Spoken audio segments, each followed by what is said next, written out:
قرار الكرواسون بدل ما نكتفي بالأشياء العادية. جربتوا تحشونه بحشوات لذيذة؟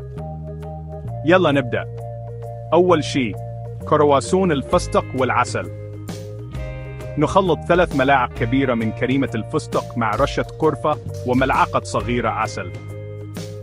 ندهن نص ملعقة في قاعدة مثلث الكرواسون ونلفه. بعد الخبز ندهنه بالعسل ونرش فستق مطحون فوقه.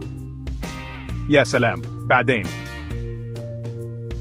2. جرب كرواسون الجبن الكريمي والتوت.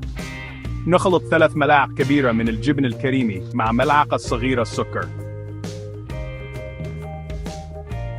نحط شوي من الخليط مع مربى التوت في قاعدة المثلث ونلفه.